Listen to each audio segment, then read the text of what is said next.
बात करेंगे। जी नमस्कार। नमस्ते जी। कसं काय?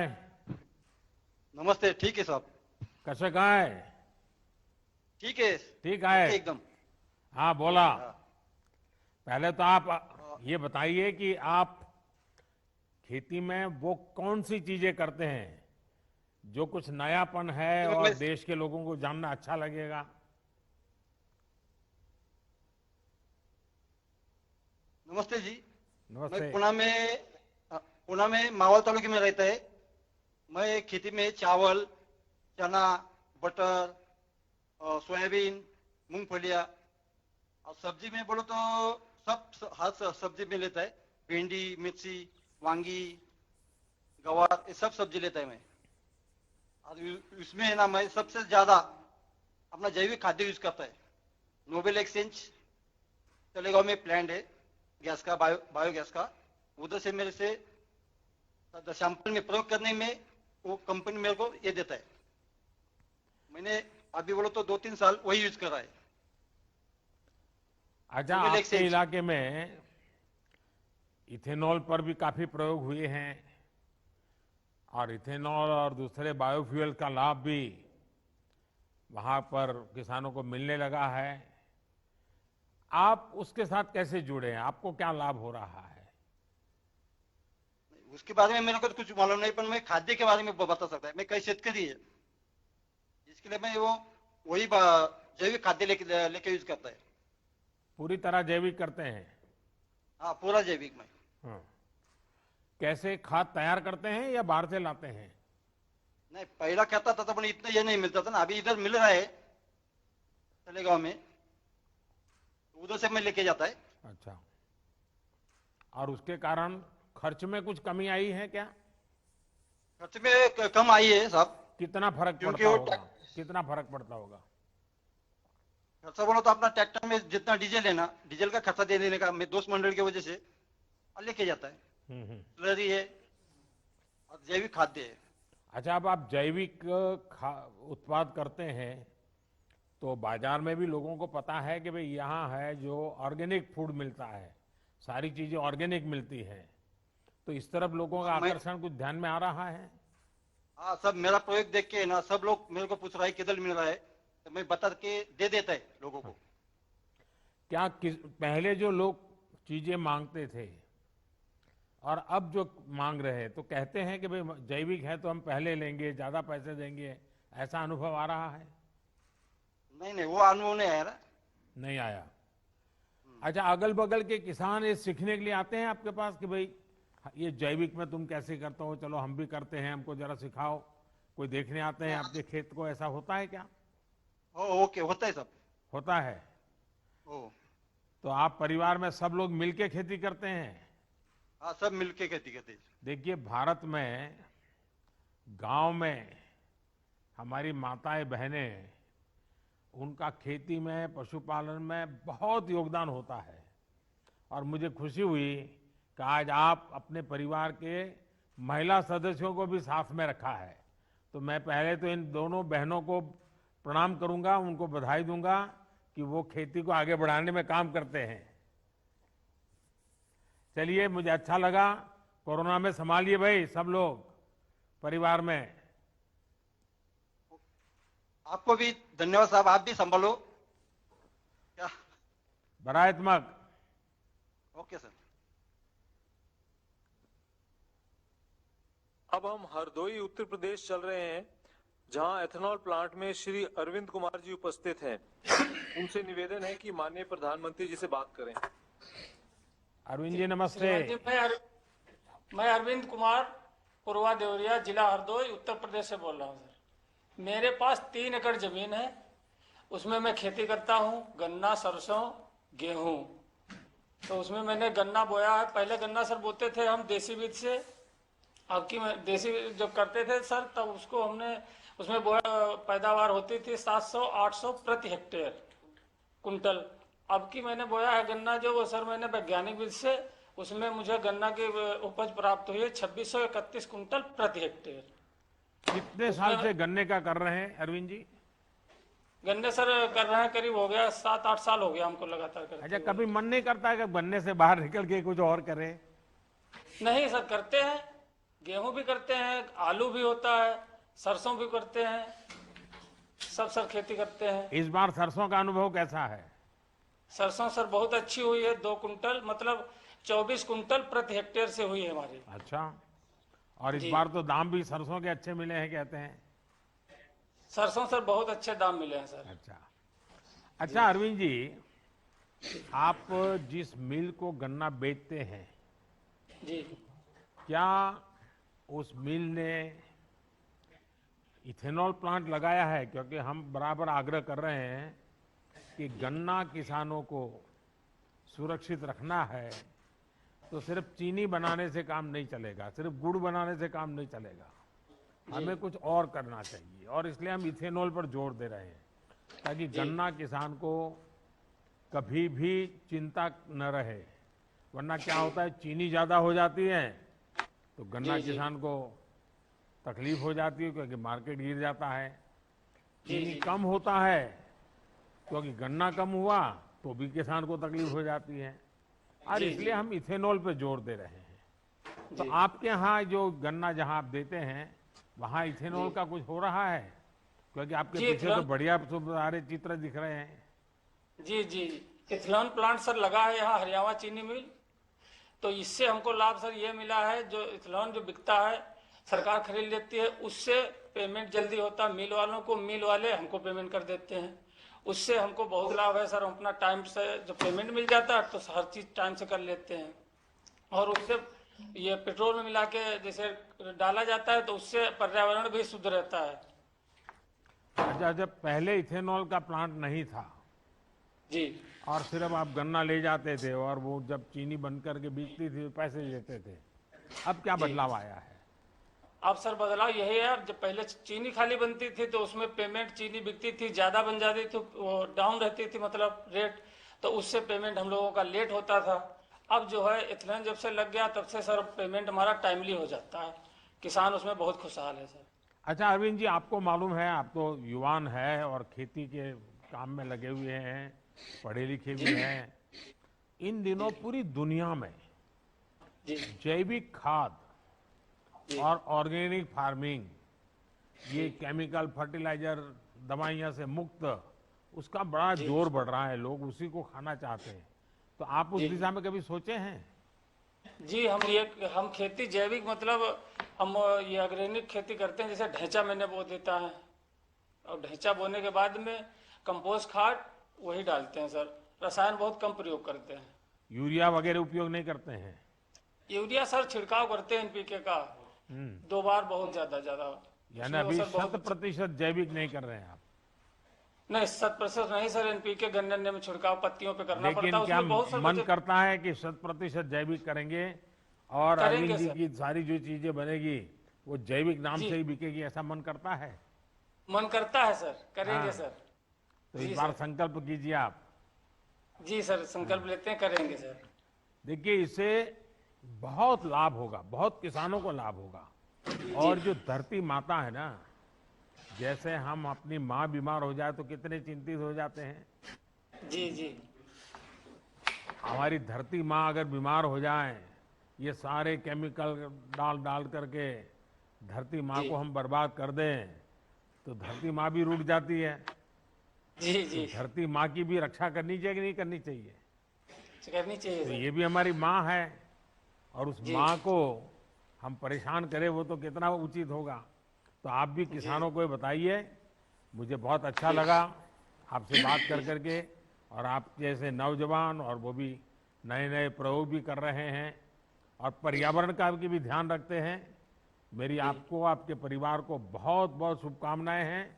और आपको मालूम है सोलार पंप का, क्योंकि उत्तर प्रदेश में तो पानी के स्रोत कई इलाकों में बहुत ज़्यादा है, तो डीजल वीजल उपयोग करने की जरूरत नहीं, सोलार पंप से ही आपका काम चल जाएगा। तो वो भी एक पर्यावरण की बहुत बड़ी सेवा होगी। बंजर जमीन में भी हम पानी पहुंचा करके बिना खर्च अच्छी व्यवस्थाएं खड़ी कर सकते हैं। तो अरविंद जी, मेरी बहुत शुभकामनाएं आपको। धन्यवाद जी। Thank you sir. अब हम चल रहे हैं खेड़ा गुजरात। यहाँ एक कंप्रेस बायोगैस तथा बायो मैन्योर प्लांट है जो गोबर तथा अन्य वेस्ट पर आधारित है। यहाँ किसान भाई श्री अमित कुमार प्रजापति जी मौजूद हैं जो अब माननीय प्रधानमंत्री जी से बात करेंगे। नमस्कार। अमित जी नमस्ते। मजामा बेला? मजामा साहब, मजामा भगवान। हाँ बताइए, थोड़ा हिंदी में बोलोगे आज? हाँ सर, मेरा नाम अमित कुमार कनुभाई प्रजापति है। मैं आनंद गुजरात खेड़ा रहता हूँ और मैं ऑर्गेनिक खेती करता हूँ और मेरा जो भी गोबर और वगैरह होता है वो मैं इसी प्लांट में देता हूँ। इसकी वजह से मेरा स्टोरेज और वो कम हो गया है और उत्पादन भी बहुत ज्यादा बढ़ा है। वो आप उसके खूब खूब धन्यवाद है सर। कितने पशु हैं प्रजापति जी आपके पास? 20 से 25 है सर। 20-25 पशु है तो जी सारा सर। गोबर आप ये बड़े प्लांट में दे देते हैं? जी सर। तो उसमें से क्या कमाई होती है आपको? सर दो बेनिफिट होते हैं उससे। जो गोबर हम स्टोरेज करते थे पहले, वो करने की जरूरत नहीं होती है। वो एरिया पूरा क्लीन रहता है और क्लीनिंग की भी परेशानी नहीं रहती है। और दूसरी, ये तुरंत इनकम हो जाती है और फर्टिलाइजर के रूप में हमें मिल जाता है वापस। अच्छा, फर्टिलाइजर के रूप में जितना आप जमा करते हैं उतना वापस मिलता है? जी सर। और ऊपर से पैसे भी मिलते हैं? जी सर, आमदनी बहुत ज्यादा अच्छी हो गई कितनी इस कितनी होती प्लांट की होगी? वजह से। अगर सीक्रेट नहीं है तो बताइए मुझे, कितनी होती है? नहीं सर, ऐसा तो कुछ नहीं है। 20-25% इनकम ज्यादा हो गई है साल अच्छा, के मुकाबले। बड़े बड़े चतुराई से जवाब देते हैं आप। नहीं सर, ऐसा कुछ नहीं है।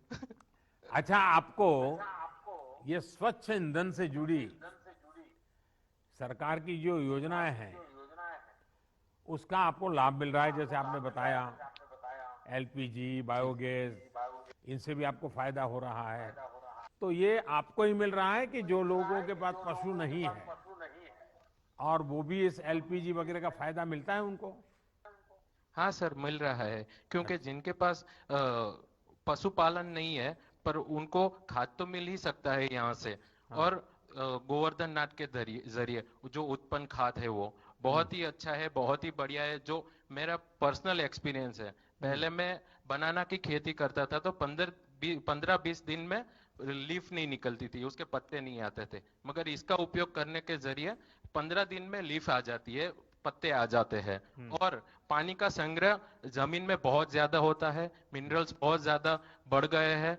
इसकी वजह से हमारा उत्पादन भी बहुत ज्यादा बढ़ गया है। तो अभी भी सभी तरीके से। केले की खेती करते हैं? नहीं सर, बहुत ज्यादा करते हैं। अनाज है, साग भाजी है, वो सब करते हैं, मगर बनाना ज्यादातर करते हैं। तो आपकी शाक भाजी मिर्ची है। आनंद में बिकती है? हाँ सर, आनंद में ही बिकते, नडियाद और आनंद। और केले? केले भी आनंद और नडियाद में बिक जाते हैं। और जो भी वेस्टेज बचता है वो हम यहाँ प्लांट में दे देते हैं। लीफ है वगैरह है, जो भी बाद में रहता है वो। हम्म। अच्छा, वो गैस बनाने के लिए दे देते हैं? वो गैस बना ले और उनके जरिए हमको खाद मिलता है। खाद मिल जाता है आपको? तो अभी जी आपको ये केमिकल फर्टिलाइजर का कोई खर्चा नहीं होता है? नहीं सर, नहीं होता है। तो कितने ऊपर से किसान होंगे जो इनकम- इसका फायदा उठा रहे हैं? अभी तो लोकल ज्यादा उठा रहे हैं। अच्छा, जो पीछे इतना बड़ा प्लांट मुझे दिख रहा है प्रजापति जी, ये जी सर। बनने के बाद आपके और इस इलाके के जीवन में क्या फर्क आया? अरे सर, बहुत ज्यादा फर्क आ गया है। पहले वो ढेर होता था कचरे का, वो बहुत कम हो गया है।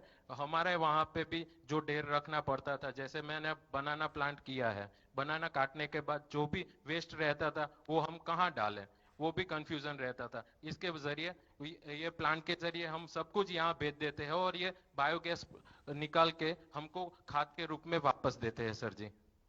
देखिए, हमारे यहाँ एग्रीकल्चर यूनिवर्सिटी ने एक अच्छा काम किया था। जब मैं वहाँ आपके यहाँ काम करता था तो ये जो केला उतरने के बाद ये जो इसका वेस्ट होता है उसको अगर छोटे 6-6 इंच के टुकड़े करके उसको जमीन में अगर गाड़ देते हैं तो 90 दिन तक पानी की जरूरत नहीं पड़ती, इतना पानी उसमें होता है।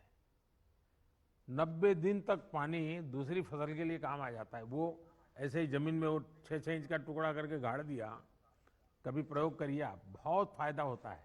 और फिर वो भी फर्टिलाइजर में भी चला जाता है, तो आपको एक अतिरिक्त फायदा हो सकता है।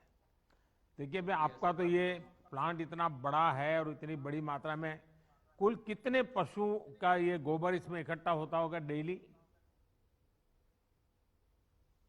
सर इसमें डेली हम 40 से 50 मेट्रिक टन गोबर डिस्पोज करते हैं। कितने गांवों से इकट्ठा करते हैं? करीबन 20 से 25 गांव के आसपास। 25 गांव से। और यहाँ कितने से पशु का नडियाद होता से लेके होगा? खंबात तक करीबन 1500-2000 पशु। 2000 पशु का गोबर वहां सफाई भी हो जाती है और आपके यहाँ आ जाता है। और सर। आपका गैस कहाँ कहाँ बिकता है? सर अभी हमने सतत प्रोग्राम के अनुसार हमने अपना gas CGD pipeline city gas को डिस्ट्रीब्यूट कर दिया है। अच्छा, सिटी मिल के गैस में थ्रू। बिकता है आपका gas? Yes sir, yes sir. तो वो जो कमाई होती है वो आपकी कंपनी की होती है, उसमें भी किसानों को कुछ मिलता है? वो कमाई सर कंपनी की होती है। कंपनी की होती है। और लेकिन जो गोबर आता है उसके बदले में उतना फर्टिलाइजर आप दे देते हैं वापिस? Yes sir. और इंडस्ट्रियल वेस्ट भी बहुत आता है सर। आजू बाजू की जो लोकल इंडस्ट्रीज है, जैसे कि चिकोरी वेस्ट है, पोटैटो वेस्ट है, वो सब वेस्ट भी हम यहाँ पे डिस्पोज करते हैं। Total 240 metric ton per day हम यहाँ पे वेस्ट डिस्पोज करते हैं।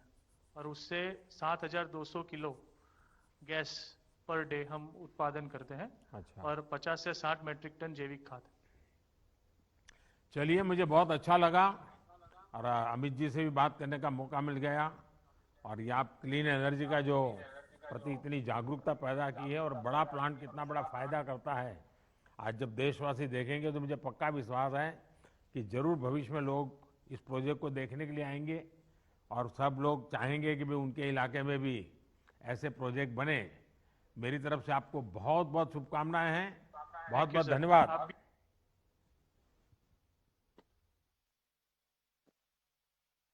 धन्यवाद आदरणीय प्रधानमंत्री जी। अब वह समय आ गया है जिसके लिए हम यहाँ एकत्रित हुए हैं। मैं आदर सहित निवेदन करूंगा माननीय प्रधानमंत्री जी से कि वो रिमोट दबाकर पुणे स्थित 3 पेट्रोल पंपों पर E100 ईंधन उपलब्ध कराए जाने का शुभारंभ तथा road map for ethanol blending in India 2020-2025 पर एक्सपर्ट कमेटी की रिपोर्ट का अनावरण करें।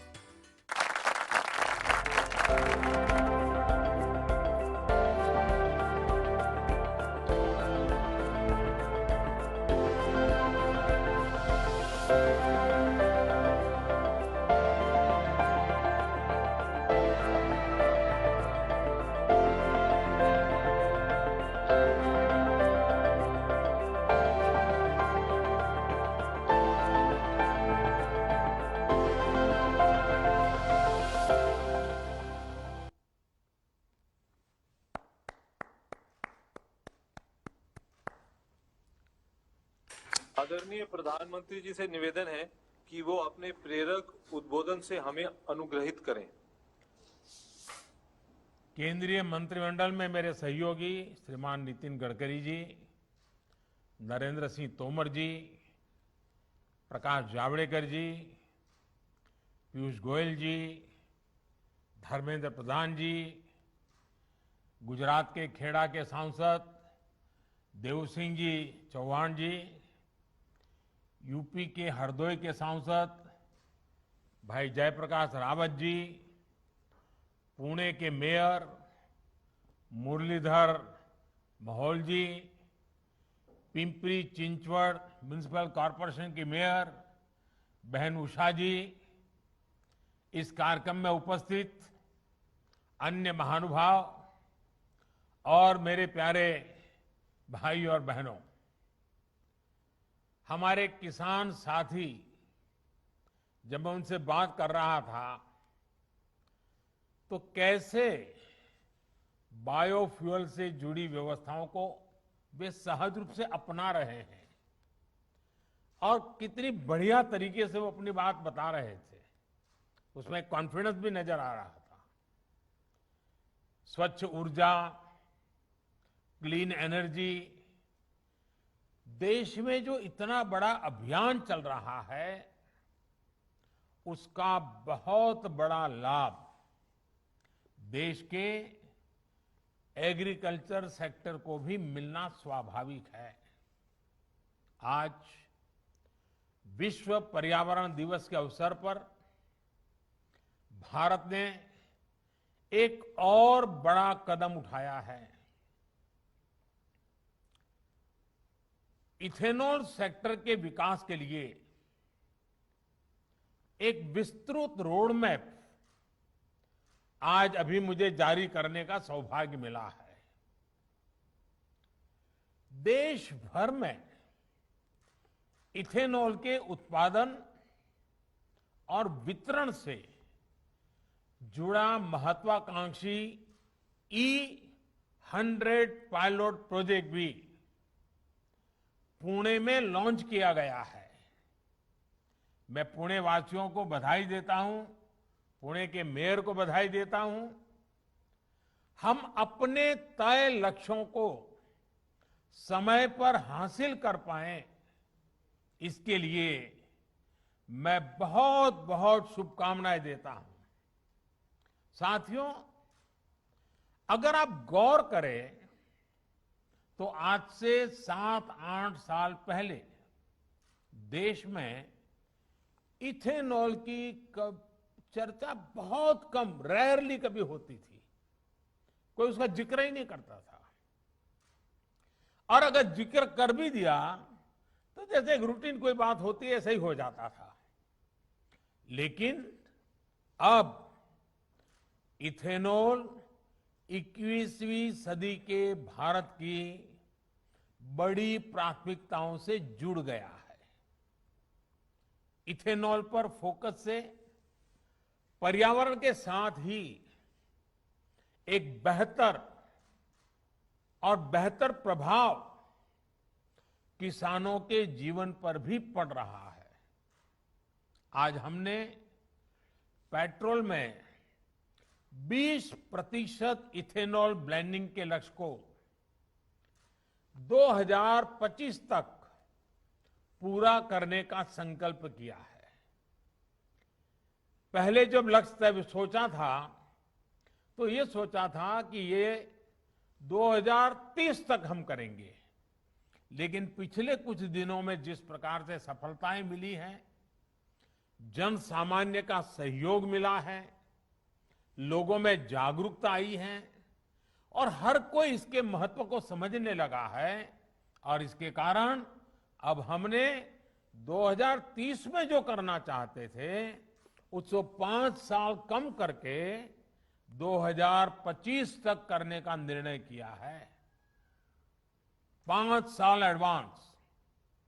साथियों, इतने बड़े फैसले का हौसला बीते 7 सालों में देश ने जो लक्ष्य प्राप्त किए हैं, देश ने जो प्रयास किए हैं और उसमें से जो सफलता मिली है, उसी के कारण ये आज निर्णय करने की हिम्मत आई है। 2014 तक भारत में एवरेज औसतन सिर्फ 1-1.5% इथेनॉल की ही ब्लेंडिंग हो जा पाती थी। आज ये करीब करीब 8.5% तक पहुंच गया है। वर्ष 2013-14 में जहां देश में 38 करोड़ लीटर इथेनॉल खरीदा जाता था, वहीं अब इसका अनुमान 320 करोड़ लीटर से ज्यादा का है। यानी करीब करीब 8 गुना ज्यादा इथेनॉल खरीदा गया है। बीते साल ही ऑयल मार्केटिंग कंपनियों ने करीब 21,000 करोड़ रुपए का इथेनॉल खरीदा है। इसका एक बड़ा हिस्सा जो 21,000 करोड़ रुपया खर्च किए गए, उसका बड़ा हिस्सा हमारे देश के किसानों की जेब में गया है। विशेष रूप से हमारे गन्ना किसानों को इससे बहुत लाभ हुआ है। वर्ष 2025 तक जब पेट्रोल में 20% इथेनॉल ब्लेंडिंग होने लगेगी, तो आप अंदाज लगा सकते हैं कि किसानों को कितनी बड़ी मात्रा में ऑयल कंपनियों से सीधे पैसे मिलेंगे। इससे चीनी से अधिक उत्पादन से जुड़ी जो भी चुनौतियां हैं, क्योंकि कभी कभी चीनी ज्यादा पैदावार हो जाती है तो दुनिया में भी कोई खरीदार नहीं होता है, देश में भी दाम गिर जाते हैं और बहुत बड़ी चुनौती पैदा रखना कहां, वो भी संकट हो जाता है। ऐसी सारी चुनौतियों को कम करने में, और इसका सीधा लाभ गन्ना किसान की सुरक्षा से जुड़ जाता है, ये बहुत लाभ होने वाला है। साथियों, 21वीं सदी के भारत को 21वीं सदी की आधुनिक सोच, आधुनिक नीतियों से ही ऊर्जा मिलेगी। इसी सोच के साथ हमारी सरकार हर क्षेत्र में निरंतर नीतिगत निर्णय ले रही है।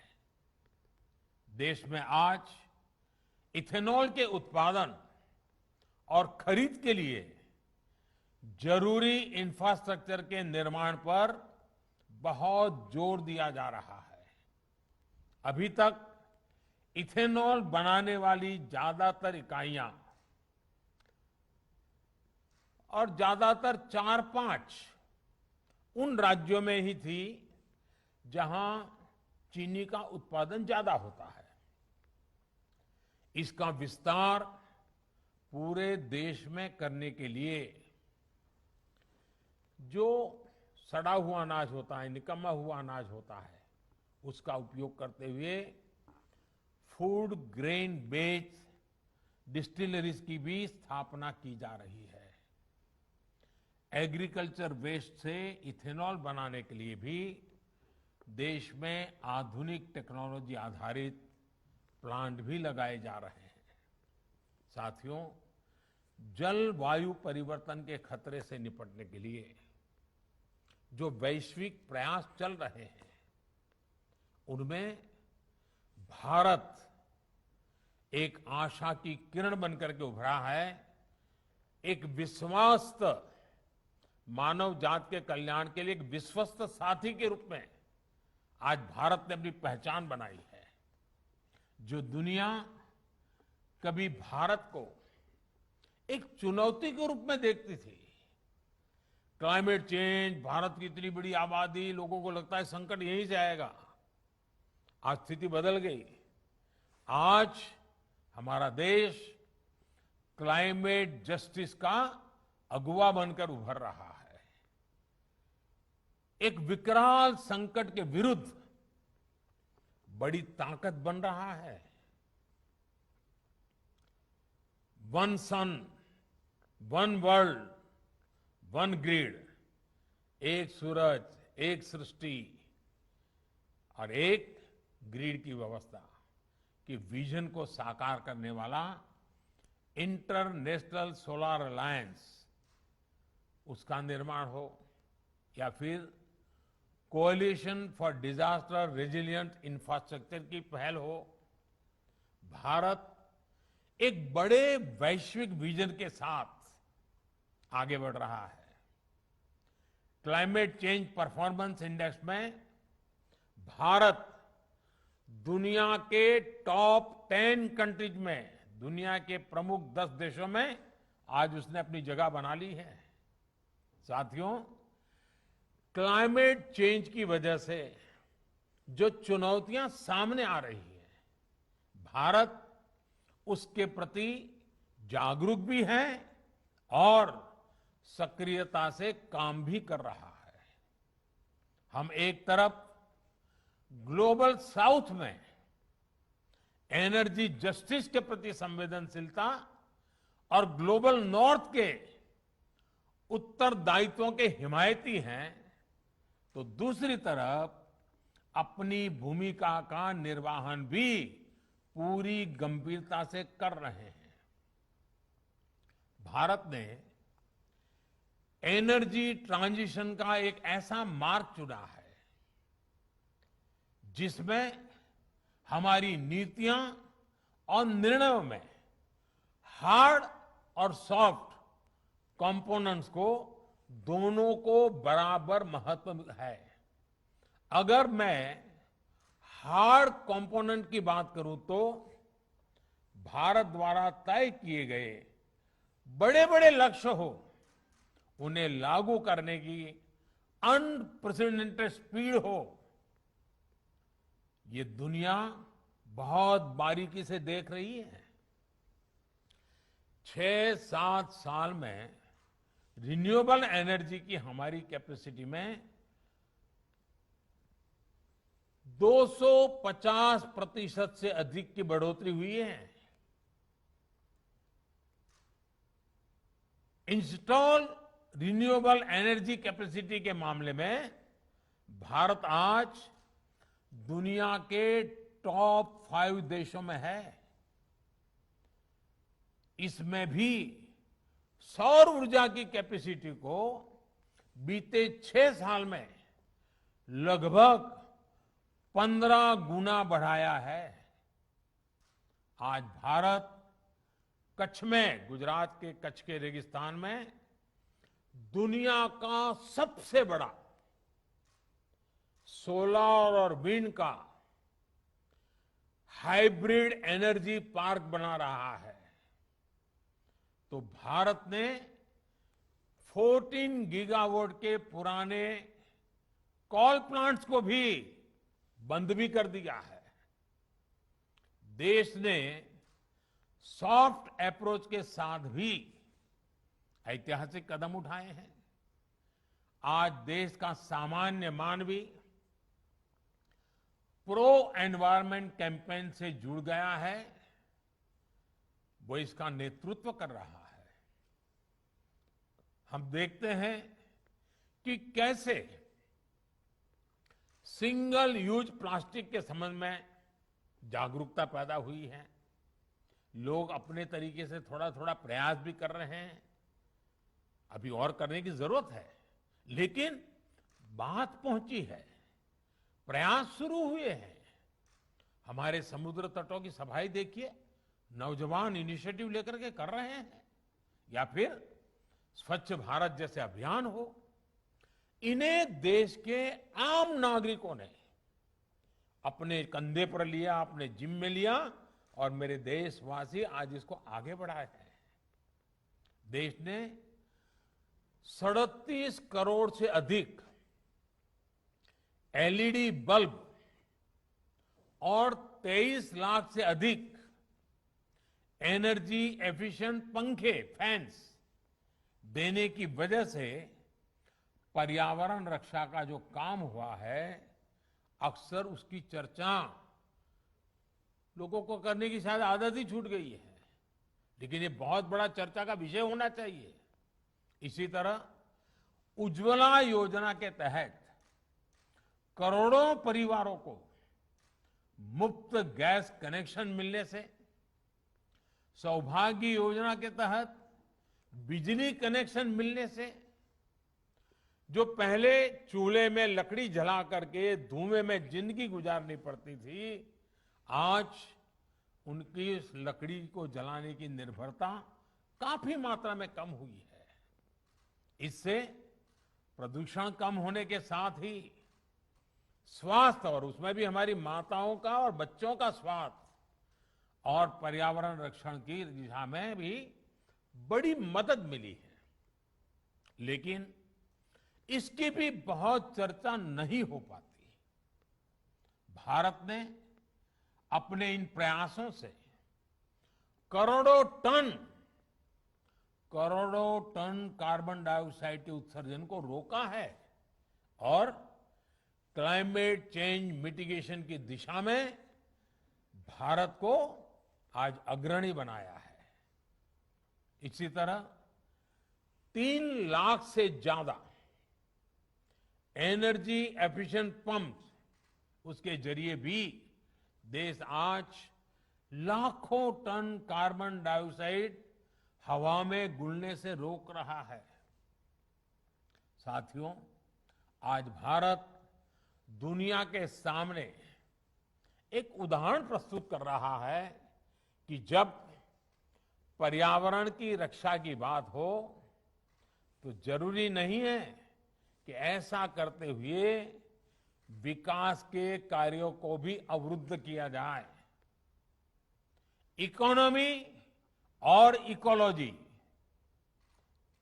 इकोनॉमी और इकोलॉजी दोनों एक साथ चल सकती हैं, आगे बढ़ सकती हैं और भारत ने यही रास्ता चुना है। इकोनॉमी को मजबूती देने के साथ ही पिछले कुछ सालों में हमारे जंगल भी, हमारे फॉरेस्ट कवर 15,000 स्क्वायर किलोमीटर बढ़े हैं। पिछले कुछ सालों में हमारे देश में टाइगर्स की संख्या, बाघ की संख्या दोगुनी हुई है। तेंदुओं की संख्या में भी करीब 60% की वृद्धि हुई है। इन सब के बीच पेंच नेशनल पार्क में वाइल्ड लाइफ फ्रेंडली कॉरिडोर की संवेदनशीलता का उदाहरण आज चर्चा का विषय है। साथियों, क्लीन और efficient energy systems, resilient urban infrastructure और प्लान इको रिस्टोरेशन आत्मनिर्भर भारत अभियान का एक बहुत अहम हिस्सा है। चाहे वो ग्रीन कवर वाले हाईवे एक्सप्रेस हो, सोलर पावर से चलने वाली मेट्रो हो, इलेक्ट्रिक वाहनों पर फोकस हो या फिर हाइड्रोजन से चलने वाले वाहनों से जुड़ी रिसर्च को प्रोत्साहन हो, इन सभी पर एक विस्तृत रणनीति के साथ काम हो रहा है। पर्यावरण से जुड़े इन सभी प्रयासों की वजह से देश में निवेश के नए अवसर तो बन ही रहे हैं, लाखों युवाओं को रोजगार भी मिल रहा है। साथियों, आम तौर पर धारणा ये है कि एयर पॉल्यूशन केवल इंडस्ट्री से ही फैलता है, लेकिन तथ्य है कि एयर पॉल्यूशन में transportation, unclean fuels, diesel generators जैसे कितने ही फैक्टर्स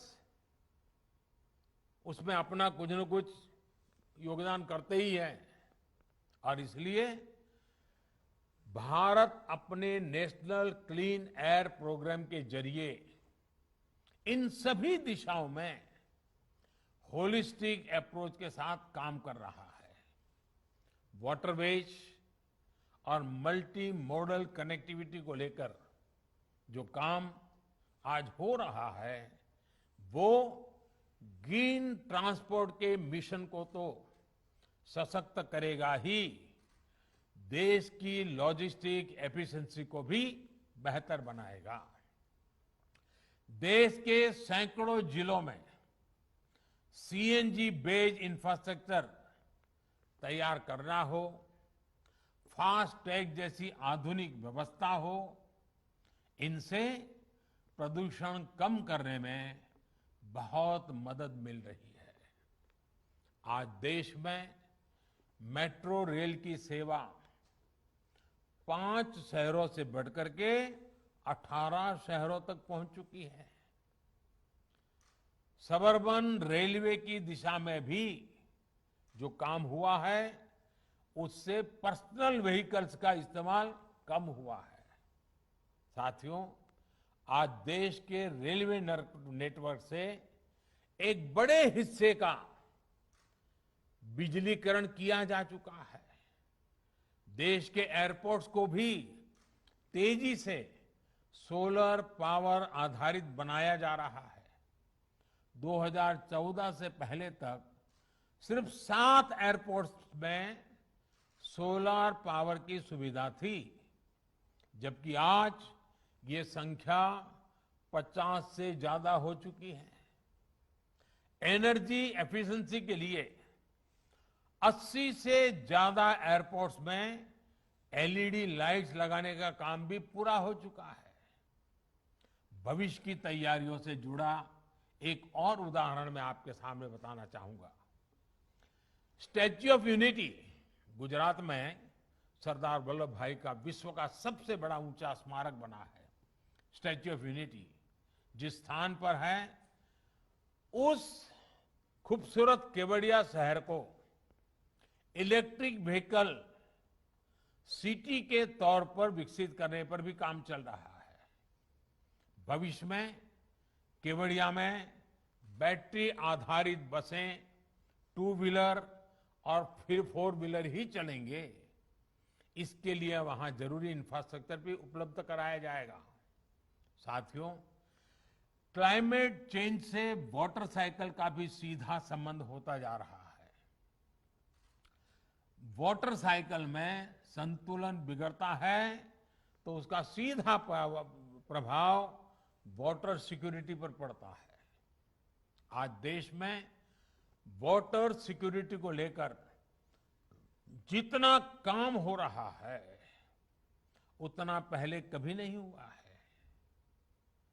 देश में जल स्रोतों के निर्माण और संरक्षण से लेकर उपयोग तक एक होलिस्टिक अप्रोच के साथ काम किया जा रहा है। जल जीवन मिशन भी इसका एक बहुत बड़ा माध्यम है। और मैं आपको याद दिलाना चाहूंगा कि जल जीवन मिशन में इस बार एक कार्यक्रम चल रहा है जिसमें देश के नागरिकों की मदद चाहिए मुझे। वो है वर्षा के पानी को बचाओ, कैच द रेन वाटर। हम वर्षा के पानी को रोकें, बचाएं। भाइयों बहनों, लगभग 7 दशक में देश के करीब 3 करोड़ ग्रामीण परिवारों तक पाइप से पानी पहुंचा, तो 2 साल से भी कम वक्त में 4 करोड़ से भी अधिक परिवारों के तक नल से जल पहुंचाया जा चुका है। एक तरफ पाइप से हर घर को जोड़ा जा रहा है, वहीं दूसरी तरफ अटल भूजल योजना और कैच द रेन जैसे अभियानों के माध्यम से भूजल का स्तर बढ़ाने पर फोकस किया जा रहा है। साथियों, विकास और पर्यावरण में संतुलन ये हमारी पुरातन परंपरा का एक अहम हिस्सा है, जिसको हम आत्मनिर्भर भारत की भी ताकत बना रहे हैं। जीव और प्रकृति के रिश्ते का संतुलन, व्यष्टि और समष्टि का संतुलन, जीव और शिव का संतुलन हमेशा से हमारे शास्त्रों ने हमें सिखाया है। हमारे यहां कहा गया है, यत पिंडे तद ब्रह्मांडे, यत पिंडे तद ब्रह्मांडे। यानी जो पिंड यानी जीव में है, वही ब्रह्मांड में है। हम जो भी अपने लिए करते हैं, उसका सीधा असर हमारे पर्यावरण पर भी पड़ता है। इसलिए अपने रिसोर्सेज की एफिशिएंसी को लेकर भी भारत के प्रयास बढ़ रहे हैं। आज जो सर्कुलर इकोनॉमी की बात हो रही है, उसमें ऐसे प्रोडक्ट्स और ऐसे प्रोसेस पर फोकस किया जा रहा है जिनमें संसाधनों पर कम से कम दबाव पड़े। सरकार ने भी ऐसे 11 क्षेत्रों की पहचान की है। जिससे हम आधुनिक टेक्नोलॉजी के माध्यम से संसाधनों को रिसाइकिल करके सदुपयोग कर सकते हैं।